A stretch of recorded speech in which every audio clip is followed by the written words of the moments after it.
Well, in 2016 we go to the biggest ever Grand Prix season. 21 Grand Prix are registered, and that is a big ask for the teams.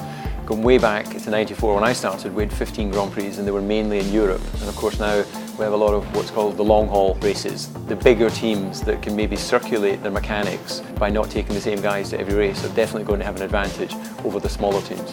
I think logistically it's tough, and obviously travel-wise it's a lot of time away from home for all the team members. But you know, everybody's a racer at the end of the day, and you know, we're keen to get out there. And I think that, you know, it feels like a long off season, 3 months since we've seen a car run almost, and we're ready to get racing again.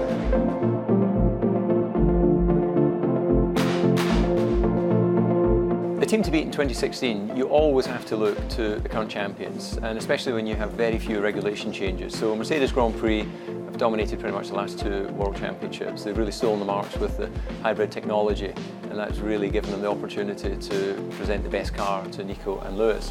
So they have to be the favourites going forward. When Nico and I finished first and second for the last 2 years, we've done everything that we've needed to do. Of course, there's been a few bumps along the road, but generally it's been sweet. For me, of course, there's been some great highs, you know, some great emotional moments, but the big dream of winning the championship didn't work out, so not 100% perfect, but you know, there's still a future to try and make it happen. The battle for the Drivers' Championship, that's the main focus for the race fans. And as I said, it's been mainly about Mercedes on the last 2 seasons. Ferrari have had a couple of wins with Sebastian Vettel, and they have to be the team, and he has to be the driver most likely.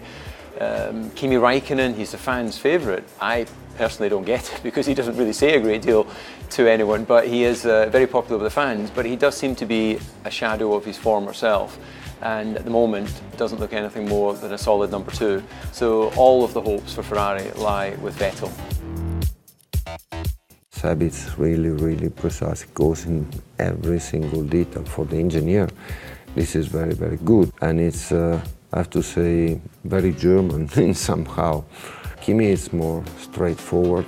He is not taking any notes. He's focusing on the main topics or on the main issue on the car. Going into 2016, there's not big changes in the regulations, but there has been a slight relaxing of the technical regulations on the engines, so there should be some hope that Ferrari can continue what was a big step forward in 2015, but of course it needs to be the next big step to really be able to challenge Mercedes consistently. Ahead of Melbourne there is obviously some changes in the qualifying format which we will all have to adapt to, and to be honest still find out the smaller details about it.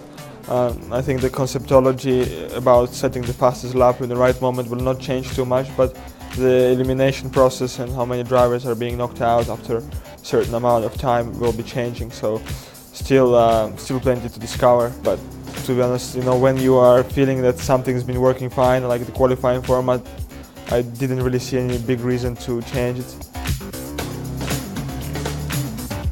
In terms of a driver to watch that maybe isn't as well known to the casual fan of Formula One, I think we have to continue to watch the rise of Max Verstappen, racing for Toro Rosso. The young Dutchman, I think, was exceptional last year in wheel-to-wheel combat.